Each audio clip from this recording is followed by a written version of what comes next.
दर्शकों एबीपी आपका स्वागत है। आज हम ऐसे माने जाने हस्ती से मिलवाने जा रहे हैं जो भारतीय जनता पार्टी के युवा नेता। हम बात करें तो इन्होंने कर्नैल सिंह जी अपना तन मन धन सब कुछ लगाया। हम पश्चिम बिहार से आपको सीधी तस्वीर दिखा रहे हैं। एक बार लाखों और दर्शक हमारे देख रहे हैं, अपना एक बार आप परिचय दें। नमस्कार साथियों, मैं विपिन गुप्ता, भारतीय जनता पार्टी का एक कर्मठ कार्यकर्ता जो कि पश्चिम बिहार A6 ब्लॉक में रहता है और यहीं से विधानसभा के लिए मैंने विनीत वोरा जी को भी और कर्नैल सिंह जी को भी और प्रवीण खंडेलवाल जी को भी बहुत ज़्यादा सपोर्ट किया है। और मैं चाहता हूं कि हमारी भारतीय जनता पार्टी इसी तरह से भारत के लिए कार्य करे और आगे बढ़ाए भारत देश को। मैं आज बात करूंगा दिल्ली के अंदर में आम आदमी पार्टी 10 साल से आम आदमी पार्टी की सरकार थी, लेकिन आम आदमी पार्टी अगर हम बात करें तो आम आदमी पार्टी ने 10 साल से दिल्ली के जनता को बेवकूफ बनाया, ठगाया और लूटा है। अगर मैं बात करूं, देश के प्रधानमंत्री नरेंद्र मोदी जी ने कहा था अब नहीं सहेंगे, बदल कर रहेंगे। तो किस तरीके से विपिन जी आपने जन जनता के प्रधानमंत्री मोदी जी की नीतियों को पहुंचाया, अब नहीं सहेंगे, बदल कर रहेंगे? बहुत मुश्किल बड़ा काम था आपका। हाँ जी, ये बहुत मुश्किल काम था क्योंकि जो पिछली सरकारें थी अब से पहले वो बहुत ज़्यादा ही करप्ट हो चुकी थी। उन्होंने हर कार्य जो है सिर्फ अपनी जेब भरने के लिए बनाया और करा। उसमें उन्होंने जनता की तरफ कुछ भी ध्यान नहीं दिया, सिर्फ एक झूठे वादे किए। इन झूठे वादों में उन्होंने स्कूल से लेकर स्वास्थ्य तक लेकर पानी को लेकर बिजली पानी सब चीजों में उन्होंने करप्शन ही करप्शन करी। मैं अगर बात करूं शराब घोटाले को, दिल्ली में क्या वाकई में शराब घोटाला हो रखा था? बिल्कुल हो रखा था सरकार, बिल्कुल हो रखा था। आप देखिए कहाँ पर कोई मतलब गिने चुने लोग जो थे शराब पीते थे दिल्ली में जी। पर इन्होंने जब से एक नीति निकाली कि हम एक के साथ एक शराब देंगे, एक के साथ 2 शराब मुफ्त देंगे, तो हर जन जो है वो दारू पीने में लग गया। हर एक को शराब शराब शराब। अब यहाँ पर मैं देखता हूँ जब से ये शराब नीति इन्होंने लगाई थी उससे यहाँ पर शराब पीने वालों की जनसंख्या बहुत ज़्यादा बढ़ चुकी है और वो काम कम करते हैं और शराब ज़्यादा पीते हैं। और इसी चक्कर में उन लोगों को हर चीज़ मुफ्त ही चाहिए। अब ये कार्य था। तो क्या दिल्ली के महिलाओं का अपमान नहीं किया? मैं दिल्ली के पूर्व मुख्यमंत्री की बात कर रहा हूँ, सीएम अरविंद केजरीवाल जी, जो दिल्ली के लोगों को अपनी माँ मानते थे, अपनी बहन मानते थे, अपना बेटा मानते थे, क्या उनके साथ अपमान नहीं किया शराब एक पर एक थी देकर?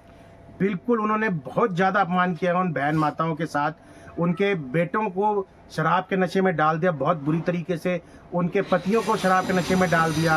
वो कोई काम ना करते हुए सिर्फ शराब के नशे में डूबे रहते थे 24 घंटे। जब बंदा सुबह 9 बजे दुकान पे जाके खड़ा होता है, वो कहता है कि मुझे 1 बोतल शराब दे दो, उसको 3 बोतलें फिर मिल जाती है। तो उससे वो सारा दिन नशे में ही रहेगा, काम तो क्या करेगा? तो बहन माताओं के पास जब घर में खर्चा ही नहीं पहुंचेगा तो वो भी क्या करेंगी? तो कितनी महिलाएं तो मेरा मानना घर से बेघर हो गई होंगी, लड़ाई झगड़े मार पीट बहुत हुए, सारे हुए। आप देखिए ना सर, जब कोई व्यक्ति घर का प्रमुख व्यक्ति जब काम नहीं करेगा, घर में पैसे नहीं आएंगे, तो औरत बेचारी क्या करेगी? जिस औरत को कोई स्किल्स नहीं है, जो सिर्फ थोड़ा बहुत काम करके पैसे कमा भी लेती है, तो वो घर का खर्चा ही पूरा तरह से चला ले, वही बहुत है उसके लिए। पर जब तक सपोर्ट नहीं होगा आदमी का काम करने का तो उसका दुख तो होगा ही। और इसी वजह से घर भी टूटे, जो बेचारे किराए के मकानों में रहते थे उनको घर से बाहर जाना पड़ा और बहुत कुछ झेलना पड़ा उनको। अपने पति की मार भी झेलनी पड़ी, दुनियादारी से गाली भी खानी पड़ी। तो इस चक्कर में शराब घोटाले में इन्होंने इतनी बुरी हालत कर दी, इतनी बुरी हालत कर दी कि बस पूछो ही मत। मेरा आपसे एक सवाल है। हाँ जी। दिल्ली के अंदर में शराब घोटाला हो रखा है। हाँ जी। और आम आदमी पार्टी के मुखिया श्री अरविंद केजरीवाल जी, जो दिल्ली के पूर्व मुख्यमंत्री इस वक्त हैं, लगातार वो कहते थे कि हमारे पार्टी में अगर कोई करप्ट हो जाएगा, कोई दागदार हो जाएगा, हम उसको पार्टी से बाहर निकाल देंगे। लेकिन अगर मैं आज बात करूं, सीएम अरविंद केजरीवाल जी, दिल्ली के पूर्व मुख्यमंत्री, जेल के अंदर 6 महीने लगभग रह के आए।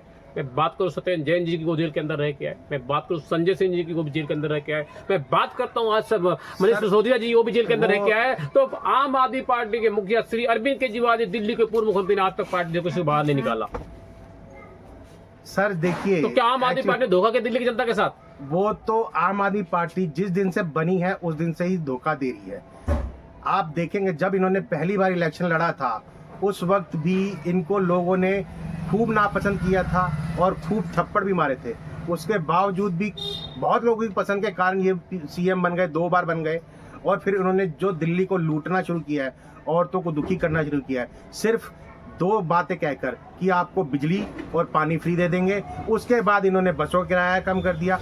उससे हुआ कुछ नहीं। जो आदमी व्यक्ति मनुष्य पुरुष बसों में चढ़ रहा है वो बेचारा अपने काम के लिए निकल रहा है, और कुछ औरतें ऐसी जो बसों में फ्री के चक्कर में जा रही थी, वो फ्री तो जा ही रही हैं, ऊपर से उन पुरुष व्यक्तियों की जेब काट रही हैं, चोरी चकारी बढ़ी और शराब बढ़ी। इससे इतना नुकसान हुआ है दिल्ली वासियों का, कुछ कहने की हद ही नहीं। मतलब इन्होंने तो बिल्कुल ही अति पार कर दी थी हर चीज की। मेरा आपसे एक सवाल है, आम आदमी पार्टी अन्ना दोनों साल निकल कर आई थी, आम आदमी पार्टी ने कहा था दिल्ली को हम लंदन बना देंगे, पेरिस बना देंगे, तो क्या दिल्ली लंदन पेरिस 10 सालों के अंदर बन गई? सर लंदन तो मुझे पता नहीं बनी कि नहीं बनी, हाँ युगांडा जरूर बन गई है दिल्ली जी। तो अब आप देखें पिछले 10 सालों में किसी भी क्षेत्र में दिल्ली के अंदर कोई सड़क का विकास नहीं हुआ है, कहीं पे गंदे पानी का निकास नहीं निकाला है, कहीं पे इन्होंने पुल जो बनाए वो इतने घटिया है कि वो 5 साल भी चल जाए तो गनीमत है। कोई स्कूल, इन्होंने सिर्फ एक स्कूल बनाया पूरी दिल्ली के अंदर, उसी का ढिंडोरा पीटते रहते कि हमने 50 स्कूल बना दिए, 100 तो स्कूल बना आपका दिए। कहने का मतलब सीधे से सवाल है, आप खुल के बोलते बेबाक बोलते, इसलिए मैं आपसे सवाल कर रहा हूँ विपिन जी। हाँ जी। तो क्या आम आदमी पार्टी से जो कांग्रेस पार्टी ने काम किया था उन स्कूलों की इनसे रिपेयर तक नहीं हो सकी? बिल्कुल भी नहीं। अब ये हमारे ब्लॉक की ही बात लें तो एक अच्छा भला सरकारी स्कूल बना हुआ था केंद्रीय सरकार का, उसको इन्होंने अच्छे भले स्कूल को तोड़कर दोबारा से नया बना दिया, सिर्फ ये दिखाने के लिए कि हमने नए स्कूल बनाए हैं, जबकि वो स्कूल अच्छा भला बना हुआ था, उसमें कोई तोड़ फोड़ की भी जरूरत नहीं थी। तब भी इन्होंने सिर्फ अपनी पैसे की भूख को कम करने के लिए और पैसा अपनी जेब में भरने के लिए उस अच्छे भले स्कूल को तोड़कर नया बनाया। ऐसे ही पता नहीं इन्होंने कितने कार्य करे। अब ये इन्होंने 100 मोहल्ला क्लिनिक खोले, जिसमें से मुश्किल से 10 मोहल्ला क्लिनिक चलते हैं, जिसमें कई बार तो डॉक्टर नहीं होता, या कोई टेस्ट कराने जाओ तो टेस्ट नहीं होते। तो इस तरह की इन्होंने हर जगह पे कहीं ना कहीं चोरी करी है, हर जगह पे। दिल्ली वासियों को इन्होंने, मतलब एक सरकार जो पूरी बनी सिर्फ पैसा खसोटने के लिए बनी दिल्ली वासियों का। और आज की डेट में जो महंगाई है सिर्फ इनकी ही बदौलत है। क्यों? इन्होंने कभी किसी को दिया ही नहीं, आम जनता को सिर्फ सारा खुद खा गए, सरकारी खजाने सारे खत्म हो गए। और दूसरा अब ये बोल रहे हैं कि हम आपको 2100 देंगे, हम आपको ये देते, बीजेपी 2500 नहीं दे रही आपको, ये नहीं दे रही। जब आपने सरकारी खजाना सारा खाली कर दिया तो सरकार कहाँ से देगी? सवाल है, हाँ जी, लोकसभा चुनाव के अंदर आम आदमी पार्टी ने कहा था कि हम आपको 1000 रुपए देंगे, हाँ जी, लेकिन जब लोकसभा का चुनाव हुआ, हाँ जी, भारतीय जनता पार्टी की 7 के 7 सांसद जीत कर आए, और मैं बात करूं आम आदमी पार्टी की सीटें 0 आई। हाँ जी। तब से चुनाव तक आज तक सीएम अरविंद केजरीवाल, दिल्ली के पूर्व मुख्यमंत्री, नाम नहीं लिया 1000 रुपए देने का वादा का। जब इनकी 10 साल से सरकार थी दिल्ली के अंदर, एक मिनट आ रहा हूँ में, जब 10 साल से आम आदमी पार्टी की दिल्ली में सरकार थी, पूर्ण बहुमत की सरकार थी, हाँ जी, हाँ जी। तो 21 रुपए क्यों नहीं दिया गया? चुनाव आते ही क्यों? यही तो हम भी कह रहे हैं सर, कि जब आपने जनता की सहायता ही करनी थी तो उससे पहले क्यों नहीं करी? सिर्फ इलेक्शन के टाइम पर ही क्यों बोला? और इन्होंने पंजाब में भी यही वादा किया कि 1000 रुपए देंगे, वहां पर भी कुछ नहीं दिया। गोवा में भी कुछ ना कुछ बोल के आए, महाराष्ट्र में भी कुछ ना कुछ बोला, हर जगह इन्होंने कुछ ना कुछ ऐसा मुफ्त देने की बात करी। अगर ये मुफ्त का ना छेड़ते कहीं पे भी पॉइंट, तो आज शायद एक अच्छी सरकार बना पाते। पर इन्होंने सिर्फ अपने लालच में लोगों को भी लालच दिया और कहा कि सिर्फ आप हमें वोट दो, हम आपको सिर्फ मुफ्त देंगे। जनता का कहना है कि जो शराब घोटाला हुआ वो पैसा गोवा में लगा, पंजाब में लगा, क्या ये सच है? बिल्कुल सच है सर। अगर आप जब चोरी करेंगे तो चोरी किस लिए करेंगे? आप दूसरी जगहों पे सीट जीतने के लिए चोरी करेंगे। सब जानते हैं कि इलेक्शन बिना किसी पैसे के नहीं जीता जाता। जी बिल्कुल। और वो पैसा इन्होंने कहां से कमाया? दिल्ली वासियों से कमाया। वो सारा पैसा ले जाकर इन्होंने गोवा में लगाया। वो तो बाई चांस है कि गोवा के लोग जो है समझदार निकले और उन्होंने इनको ज्यादा सीटें नहीं दी, तो उस वजह से थोड़ा गोवा बच गया, नहीं तो गोवा की भी हालत आज दिल्ली जैसी होती। मेरा आपसे पहला और आखिरी सवाल, दिल्ली की भोली भाली जनता इस बार सीएम अरविंद केजरीवाल दिल्ली के पूर्व मुख्यमंत्री के बहकाव में नहीं आई। किस तरीके से आप लोगों ने काम किया? जो मैं बात को देश के प्रधानमंत्री नरेंद्र मोदी ने कहा था, अब नहीं सहेंगे, बदल कर रहेंगे, कैसे आप लोगों ने पहुंचाया? थोड़ा सा मेरा थोड़ा सा विचार थोड़ा अलग है। बिल्कुल पता है क्यों?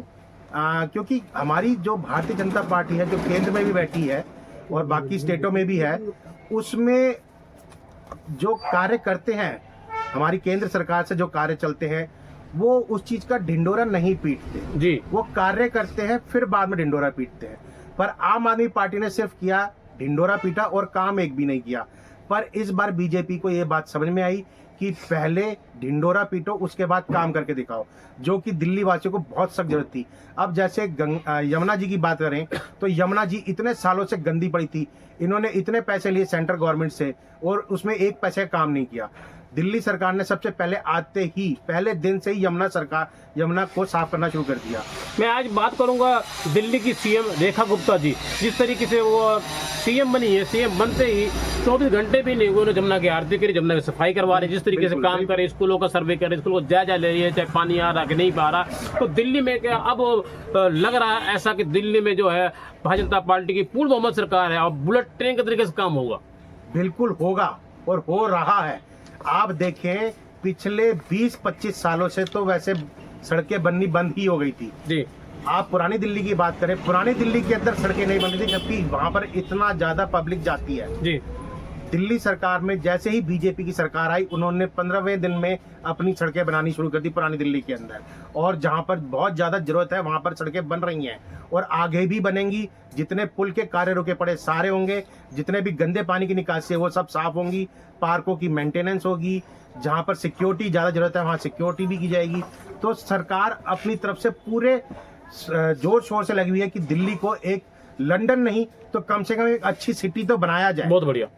लाखों और हमारे दर्शक क्या कहना चाहेंगे आप? पूर्ण बहुमत सरकार बनाई दिल्ली के लोगों ने। जनता को मैं यही एक संदेश देना चाहूंगा कि अगर आप सच और अच्छी सरकार चाहते हैं तो बीजेपी को सपोर्ट करें। बीजेपी आपके सारे कार्य करेगी। महंगाई को छोड़ दें तो बाकी कार्य सब पूरे होंगे। वो महंगाई हर पूरे संसार में उसी तरह से बढ़ रही है जिस तरह से भारत में बढ़ रही है।